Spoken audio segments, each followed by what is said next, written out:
Part 1 में हमने बात की थी कि रेक्टस डायसिस क्या है, कैसे होता है, किन लोगों के अंदर रिस्क फैक्टर्स है और उसे कैसे प्रिवेंट कर सकते हैं। तो बहुत सारे पेशेंट मुझे ये पूछ रहे हैं कि डॉक्टर रेक्टस डायसिस के बारे में पता चल गया है, बट अब इसके आगे करना क्या है, इसको ठीक कैसे कर सकते हैं, क्या ये ठीक हो सकता है या नहीं हो सकता, क्या ये लाइफ टाइम तक पेट ऐसे ही बाहर रहेगा। दोस्तों गुड न्यूज़ यह है कि ज़्यादातर लोगों के लिए डायस्टेसिस रेक्टाई मैनेजेबल होता है और काफ़ी केसेस में सिर्फ और एक्सरसाइज एंड लाइफस्टाइल चेंजेस से बहुत सारा इंप्रूवमेंट हो जाता है। सर्जरी की नीड बहुत कम लोगों को पड़ती है। आज के इस पार्ट 2 में मैं आपको स्टेप बाय स्टेप बताऊंगा कि नॉन सर्जिकल ट्रीटमेंट जैसे कि एक्सरसाइजेस, फिजियोथेरेपीज, बेंट, इसकी सच्चाई क्या है, कौन लोग सिर्फ कंजर्वेटिव ट्रीटमेंट से पूरे सही हो सकते हैं और सर्जरी की ज़रूरत पड़ती है तभी भी किस टाइप की सर्जरी करना चाहिए, open surgery, laparoscopic, robotic, mesh डालनी चाहिए या नहीं डालनी चाहिए, जो गाइडलाइन पे बेस्ड है। और सबसे इम्पोर्टेंट, आप वीडियो के एंड तक काम, होपफुल और क्लियर फील करोगे। हाँ, ये कंडीशन मेरे कंट्रोल में है। मैं हूं डॉक्टर अजहर और पिंपरी पुणे में प्रैक्टिस करता हूं और आप देख रहे हैं बेयर वाइटल, जहां हम कॉम्प्लिकेटेड मेडिकल टॉपिक्स को सिंप्लीफाइड तरीके में आप तक पहुंचाते हैं।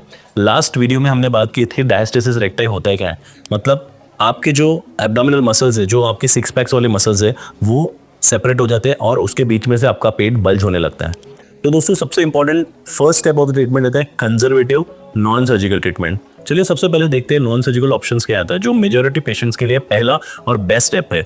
इंटरनेशनल रिव्यू और पेपर्स बोलते हैं कि स्ट्रक्चर्ड एक्सरसाइज से इंटररेक्टस डिस्टेंस, मतलब ये जो आपका गैप है वो कम हो सकता है और उसी के साथ साथ ना तो सिर्फ गैप कम होगा बट आपको फंक्शनल इंप्रूवमेंट भी मिलेगा, जैसे कि आपको पीठ के अंदर जो दर्द हो रहा था वो कम हो जाएगा, जो बल्जीनेस था वो भी कम हो जाएगा। सेकेंड, टारगेटेड एक्सरसाइज प्रोग्राम्स क्या काम करती है। अब सवाल ऐसे आते हैं कि कौन सी एक्सरसाइजेस। तो दोस्तों बहुत सारे रिसर्चर्स इसके ऊपर हुए हैं, बहुत सारे रैंडमाइज कंट्रोल ट्रायल हुए हैं और वो बताते हैं कि combined deep core exercises plus superficial muscle plus pelvic floor and breathing, in 4 exercises का अगर आप कॉम्बिनेशन करोगे तो सबसे अच्छा रिजल्ट आपको मिलता है rather than one single isolated exercise.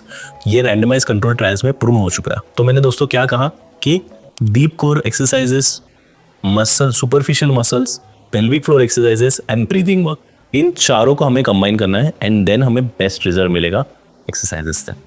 Common ingredient जो बहुत सारी स्टडीज में बार बार आते हैं वो डीप कोर एक्टिवेशन है, ट्रांसवर्सस एब्डोमिनस मसल। दोस्तों हमारे बॉडी में एक मसल होता है which act as a abdominal corset, उसको एक्टिवेट करना, जैसे कि आपके बेली बटन को, आपके नाभि को अंदर की तरफ, आपके स्पाइन की तरफ ढकेलना जब आप ब्रीथ कर रहे हो, जिससे आपका पेट ज़्यादा फैलेना। पेल्विक फ्लोर प्लस कोर को कोऑर्डिनेट करना, पेल्विक फ्लोर को टाइट रखना, एक्सहेलेशन के साथ साथ कोर को एंगेजमेंट करना, स्पेशली फंक्शनल मूवमेंट्स के दौरान। ये सब चीज़ आपके बेली बटन को या आपके डायस्टेसिस को कम कर सकता है। दोस्तों याद रखो, एक्सहेल ऑन एफर्ट वाला रोल। जब आप उठो, लिफ्ट करो, पुश करो, सांस बाहर निकालते हो तो कोर को जेंटली टाइट करना ताकि आपकी जो टमी है वो बलून की तरह ना फूले। फंक्शनल एक्सरसाइजेस जैसे कि ब्रिजेस हो गया, हील स्लाइड्स हो गया, मॉडिफाइड प्लैंक्स जो साइड के हैं, ये कोर को ओवरलोड किए बिना स्ट्रेंथनिंग देते हैं। ये भी इंपॉर्टेंट टाइप के एक्सरसाइज है।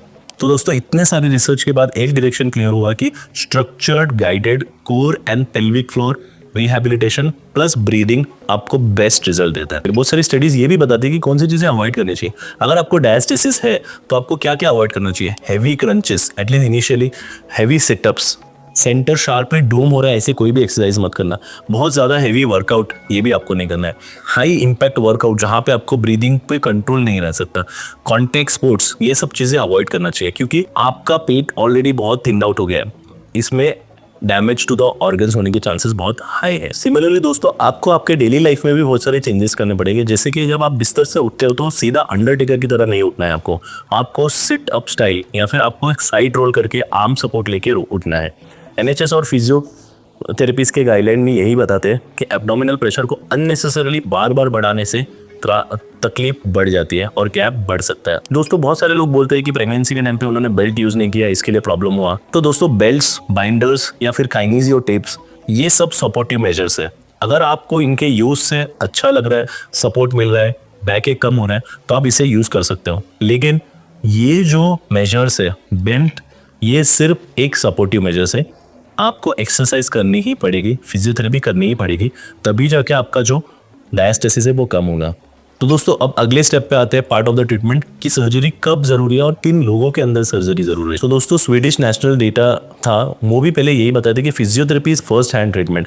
अगर आपने फिजियोथेरेपी अच्छे से नहीं की तो सर्जरी का रिजल्ट भी आपको अच्छा नहीं आता। सर्जरी सिर्फ सिलेक्टेड केसेस में करनी पड़ती है जहाँ पे कंजर्वेटिव मैनेजमेंट कंप्लीटली फेल होता है। और यूरोपियन हर्निया सोसाइटी गाइडलाइंस बताते हैं 2021 के, सर्जरी उन लोगों के लिए है जहाँ पे सिम्टम्स परसिस्टेंट है, जैसे कि कंप्लीट बैक पेन, बहुत ज़्यादा अपीयरेंस को लेके इश्यूज है, या फिर साथ में एक हर्निया भी है, तो उसके लिए हमें सर्जरी करने की ज़रूरत पड़ती है। अगर कोई पेशेंट 6 या 12 महीने से कंटिन्यूसली फिजियोथेरेपी कर रहा है बट फिर भी उसे मनचाहा रिजल्ट नहीं मिल रहा है, फंक्शनल कंप्लेंट कंटिन्यूस है, बैक पेन हो रहा है, पुअर पोस्चर है, कोर वीकनेस है, या बहुत ज़्यादा बड़ा डायस्टेसिस है जिसे हम W3 या फिर मोर देन 5 सेंटीमीटर बोलते हैं ऑफन, और जिसके साथ में वेंट्रल या अम्बिलिकल हर्निया भी है, बहुत ही ज़्यादा कॉस्मेटिक कंसर्न है, इतना कॉस्मेटिक कंसर्न है कि वो पेशेंट के मेंटल हेल्थ को अफेक्ट कर रहा है, बॉडी इमेज इश्यूज आने लगे हैं, ये सारे जो इंडिकेशंस है ये आपको सर्जरी के इंडिकेशंस होते हैं। बट दोस्तों, out of all the patient who have rectus diastasis, ये ग्रुप सिर्फ 8 से 10% लोगों का है। दोस्तों, सिंपल सर्जिकल ऑप्शंस क्या क्या है? सबसे इंपॉर्टेंट, अगर आप ओपन सर्जरी कर रहे हो या फिर अगर आप लैप्रोस्कोपिक या मिनिमल एक्सेस रोबोटिक सर्जरीज भी कर रहे हो, तो उसके अंदर एक सिंपल चीज़ है जिसे हम बोलते हैं लीनिया अल्बा अप्लाइकेशन।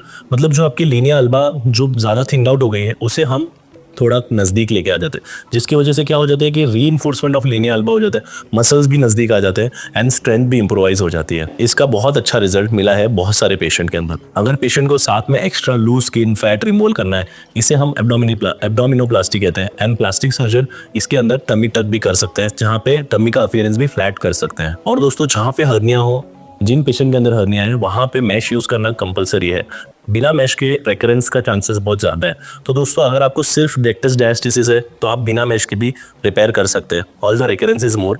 बट अगर आपको हर्निया है तो डेफिनेटली हमें हर्निया के लिए मैश का इस्तेमाल करना पड़ेगा, and the recurrence of diastasis as well as hernia is very less. अगर दोस्तों बहुत ज़्यादा कॉम्प्लेक्स केसेस हैं, वहाँ पे एडवांस एब्डोमिनल रिकंस्ट्रक्शन प्रोसीजर्स भी अवेलेबल है जो मिनिमल एक्सेस तरीके से कर सकते हैं। दोस्तों, लैप्रोस्कोपी और रोबोटिक का फायदा ये है कि स्कार्स बहुत मिनिमल होते हैं, सो अपीयरेंस आपका हैम्पर नहीं होता। तो दोस्तों, मैं अपने पेशेंट्स को ये पूरा डिसीजन ट्री एक सिंपल तरीके से समझाता हूँ। माइल्ड टू मॉडरेट डायस्टेसिस है तो अर्ली पोस्टमार्टम या फंक्शनल कंप्लेंट मिनिमल है तो patient lifestyle plus structure physiotherapy, breathing and posture changes करे। अगर ये सब चीज़ों को 6 से 12 महीने से ज़्यादा हो गया है एंड बैक पेन है, कोर वीकनेस स्टिल है, या फिर बहुत ही ज़्यादा कॉस्मेटिक डिस्ट्रेस हो रहा है, उन केसेस में स्पेशलिस्ट सर्जन के पास हम सर्जिकल प्रोसीजर्स को भी अवेल कर सकते हैं। तो दोस्तों, आई होप कि रेक्टस डायस्टेसिस के ट्रीटमेंट के बारे में भी आपको काफ़ी कुछ नॉलेज आ गया रहेगा आफ्टर दिस वीडियो। अगर आपके मन में कोई भी डाउट या सवाल है regarding this procedure, you can comment me below this video. Bare vitals पे हमारी कोशिश यही होती है कि कॉम्प्लिकेटेड मेडिकल टॉपिक्स को सीधे सिंप्लीफाइड लैंग्वेज में आप तक पहुंचाने की।